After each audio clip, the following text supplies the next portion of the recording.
Bonjour, bonsoir, vous êtes sur Geek Concept et on reparle de Game of Thrones, et plus particulièrement de l'épisode 4 de la saison 8, The Last of the Starks. Attention, cette vidéo contient beaucoup de spoils. Et en toute fin de vidéo, après le générique, je vous propose de découvrir une théorie des plus sympathiques. L'armée des morts a été annihilée, nos personnages brûlent donc leurs compagnons tués au combat. Tout le monde est triste. Puis grosse soirée à Winterfell pour se remonter le moral. Tout le monde est bien content.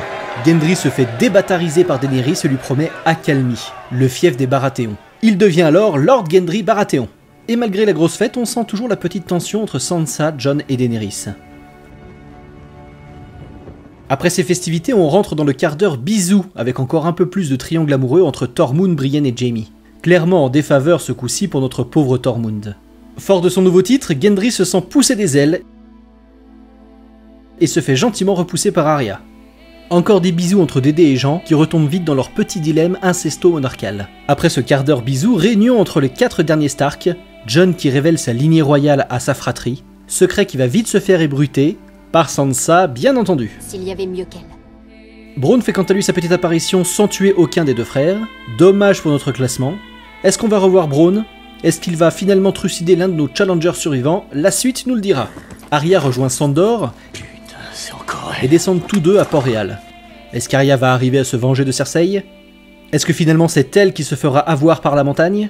Est-ce que le limier va réussir à en finir avec son grand frère zombie? Ou est-ce qu'Arya va finalement tenir sa propre promesse et aussi tuer le limier? Ah, on ne sait pas. Jon fait ses adieux à ses amis et à son loup.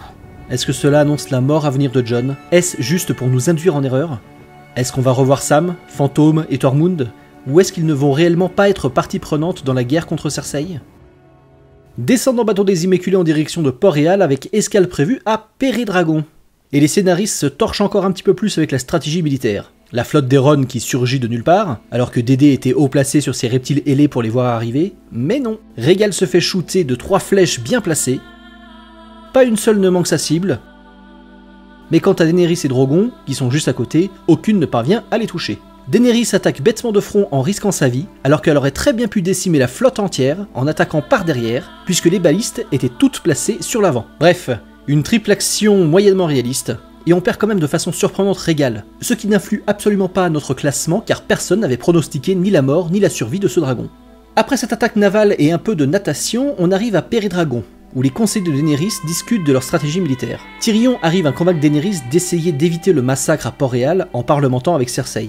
Varys commence quant à lui à presque parler ouvertement de trahison envers sa reine. D'ailleurs, Daenerys semblait préalablement perdre confiance en lui. M'est avis que Varys commence à voir ses chances de survie à diminuer petit à petit. À moins que ce soit Varys qui fasse assassiner ou empoisonner Daenerys. C'est en tout cas ce que sous-entend l'eunuque à Tyrion. On peut même interpréter que Varys menace à demi-mot Tyrion de subir le même sort que sa reine. Je crois en notre reine. Vous savez où s'arrête ma loyauté. Vous savez que je ne trahirai jamais le royaume. Mais c'est quoi le royaume? Un vaste continent peuplé de millions de gens dont la plupart se moquent bien de savoir qui est sur le trône. Des millions dont une bonne partie mourra si la mauvaise personne est assise sur ce trône. Et je vais agir dans leur intérêt, et peu importe ce qu'il m'en coûtera. Que se passera-t-il pour elle?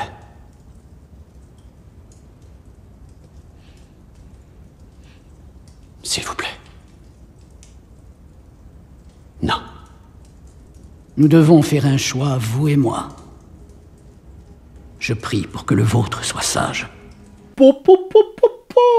Mais quelle tension mes amis! Quelle incertitude! Allez, lâchez en commentaire vos pronostics. Est-ce que Varys va tuer ou faire tuer Daenerys? Va-t-il l'empoisonner? Va-t-il officiellement se ranger du côté de Jon? Va-t-il échouer ou ne va-t-il pas du tout tenter ce meurtre? Daenerys va-t-elle faire exécuter Varys pour trahison? Est-ce que Varys va finir rôti par un dragon? Est-ce que Tyrion va balancer Varys à la reine? Est-ce que Tyrion va mourir dans le cadre de cette possible trahison? Est-ce que Tyrion va tuer ou faire tuer Varys? Est-ce que Tyrion va se ranger du côté de Varys pour trahir Daenerys?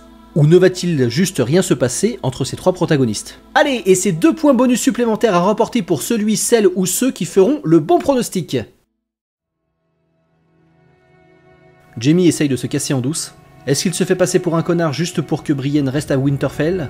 Et pour éviter qu'elle ne perde la vie en le suivant à Port-Réal? Est-ce que Jaime veut vraiment rejoindre sa sœur par amour? Ou va-t-il réitérer son régicide? Et est-ce que Brienne va finalement rejoindre son blondinet en laissant Sansa sans protection? Et on retrouve pour cette scène finale nos 4 Dalton, en face de Cersei et Qyburn. Les scénaristes ont voulu nous faire croire sans trop de conviction que Tyrion allait y passer. Empoché!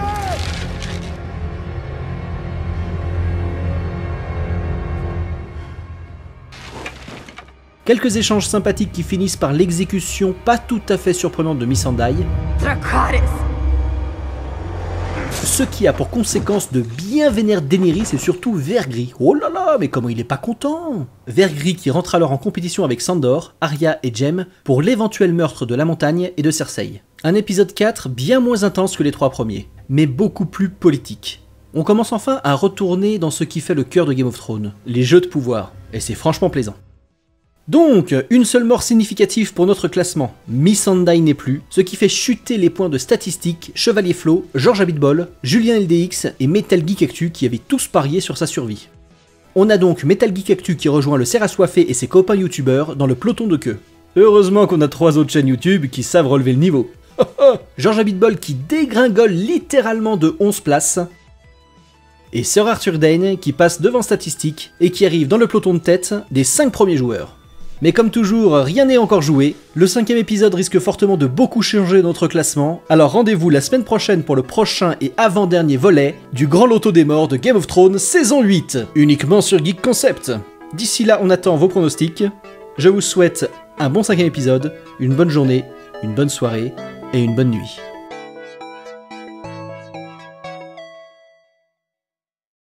Et pour ceux qui sont encore là, c'est parti pour cette théorie fantastique. La théorie sur Varys. Alors, est-ce que Varys va tuer Daenerys? Va-t-il aider Jon ou la Khaleesi à monter sur le trône? Va-t-il finir par mourir avant la fin, comme le prédisait Mélisandre? Et on sait que bon nombre des prédictions de la Femme Rouge se sont bien réalisées. Ou est-ce que Varys va finir sur le trône de fer? Théorie débile, trouvez-vous? Et si Varys était à l'instar de Jon, un Targaryen caché? Pourquoi se rase-t-il la tête? Peut-être pour cacher sa crinière d'argent reconnaissable de Targaryen? Varys le Targaryen, est-ce possible? La maison des Targaryens était une noble maison de l'ancienne Valyria. Varys? Valyria? Simple coïncidence? Je ne crois pas. Mais plus troublante encore que les premières lettres de son prénom, c'est sa terminaison. Daenerys, Viserys, Daenys, Rhaenys, Aerys et bien d'autres Targaryens ont leurs prénoms qui finissent par le son Is ou Rhys, comme, je vous le donne en mille, Varys. Connaissez-vous d'autres personnages de la série qui ont un prénom qui finissent en Is? Alors oui, il y a bien Stannis, et étrangement c'est Stannis qui devait être l'élu du Maître de la Lumière. Mais Mélisandre ne se serait-elle pas trompée? N'a-t-elle pas entendu Stannis à la place de Varys dans les flammes? Toujours pas convaincu? Alors expliquez-moi pourquoi il a entendu le Maître de la Lumière dans les flammes quand on lui a brûlé ses parties intimes. N'est-ce pas parce qu'il a du sang royal? Tenez par exemple vous, Lord Varys, quand vous étiez enfant. Si vous n'aviez pas été mutilé par un sorcier au rabais, vous ne seriez pas ici. Vous souvenez-vous de ce que vous avez entendu cette nuit-là, quand le sorcier a jeté vos parties au feu? Une voix s'est adressée à vous depuis les flammes, vous ne vous rappelez pas? Dois-je vous remémorer ce que cette voix disait? Dois-je dire le nom de la personne qui parlait dans ce brasier ardent? Et que lui a dit le Maître de la Lumière? On ne le sait pas, mais pourtant cela paraissait très intéressant. Pourquoi ne le connaissons-nous que sous le nom de Varys? Peut-être parce que le vrai nom de l'araignée est Varys de la maison Targaryen. Bon, que cette théorie soit vraie ou pas, force est de constater que Varys a conspiré depuis le début de la série pour le couronnement de Dany. Il est le meilleur ami d'Illyrio et ils étaient de mèche pour marier Daenerys à Khal Drogo, ainsi que pour lui offrir les 3 œufs. Varys était aussi aux commandes de l'espionnage de Jorah, protecteur de la mer des dragons. S'étant attaché à Tyrion, et ayant surtout reconnu sa grande intelligence politique, il semble aussi clairement avoir fomenté la fuite du nain après son procès. Certainement de mèche avec Shae, c'est sans doute lui qui l'a poussé à témoigner contre le petit lion, comme il l'a fait lui-même, mais pour mieux l'aider à le libérer afin qu'ils servent tous deux Daenerys.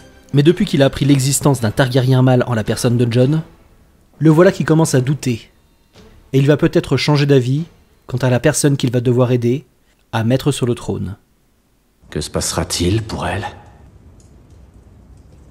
S'il vous plaît. Non. Nous devons faire un choix, vous et moi. Je prie pour que le vôtre soit sage. Et rendez-vous donc la semaine prochaine pour en savoir plus. Et merci de votre écoute.